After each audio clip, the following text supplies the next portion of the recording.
Hi, this is Dr. Kolodenker, and I've not done one of these videos in a while, so I thought it'd be time to recap it and do another one. Basically, what I'm going to talk about is the majority of the things that go wrong with the foot, starting from the toes, working all the way back to the ankle area.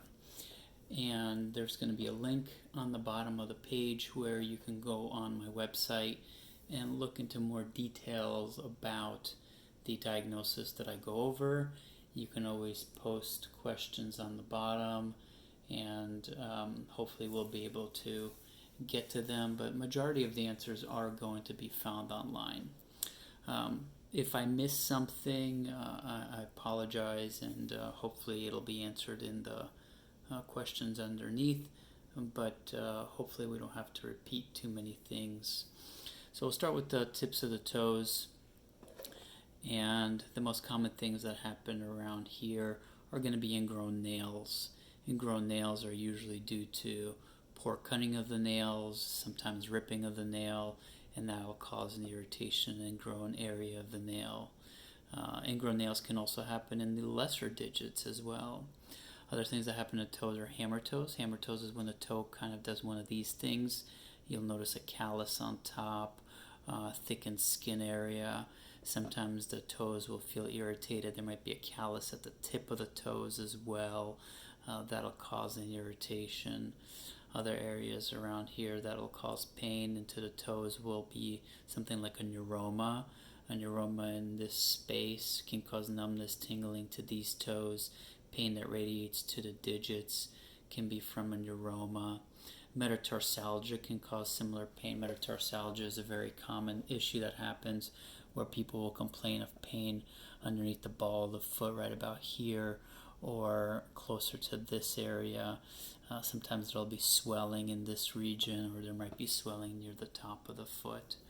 Right now you can see the tendons pretty well, but in metatarsalgia or sprained ligaments in this area, the tendons are not seen so well.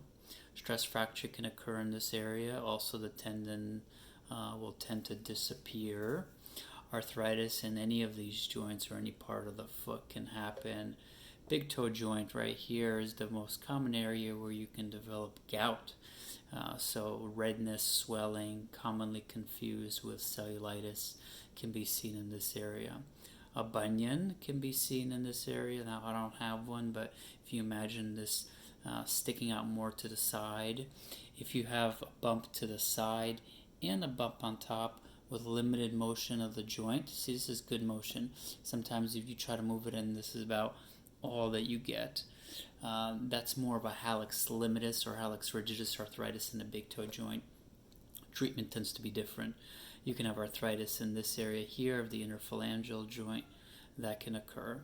As we move back in the foot, the midfoot can develop arthritis. Lisfranc's ligament can be injured. So this entire area can be arthritic. On this side of the foot, pain at the insertion of the navicular where the posterior tibial tendon comes down this way, or pain along the posterior tibial tendon can occur. This is typically shin splints. People with flat foot will get this a lot. People who have an ossicle in this area on the navicular after a foot sprain, that can occur as well. Heel pain on the bottom of the foot, specifically here with first steps out of bed, classic plantar fasciitis, bone spur.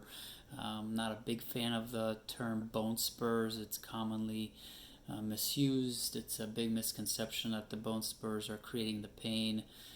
It's typically more of a tightness of fascia, so pain here, pain in the arch, even pain in these regions here can be noted with plantar fasciitis.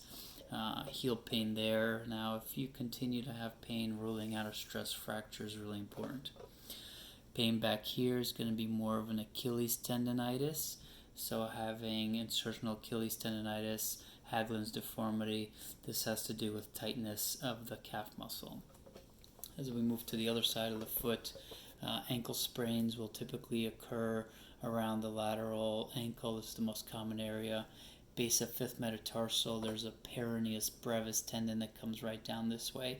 If you have pain along here, it's going to be more the brevis. A little further back will actually be the longus both tendons come down this way, but the longest tendon dives underneath the foot, goes all the way across the bottom this way, and there's a groove created for it, and that groove is where typically we'll get irritated.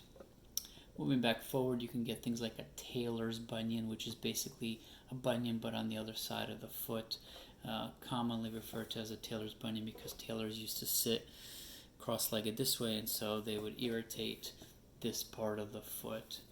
And what else?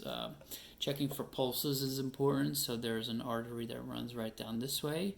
You can put your 2 fingers and you'll feel the pulse. Make sure not to use your thumb. Another great place to feel for a pulse is back here. So those are the 2 most common areas to feel for pulses. If you feel like there's a good pulse present, then it's very unlikely that you have any type of vascular disease in the foot, though you might want to consult your primary care physician, podiatrist, vascular doctor. Typically also hair on the foot is a good sign of blood flow, which will be not seen if you have vascular disease. Typically the hair does tend to disappear. Neuropathy can occur at any part of the foot. Now, neuropathy can be generalized from things like diabetes, from nerve impingement, from tarsal tunnel syndrome, which is pinching of a nerve right about here.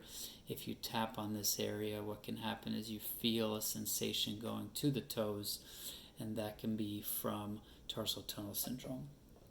This right here is the anterior tibial tendon. You could see me moving it right about there. This anterior tibial tendon, you can have pain right about there. This is a form of anterior shin splints, and this occurs from too much walking when the muscles on the front of your leg are just not strong enough. If you did a lot of hills, you might notice an irritation in that region as well.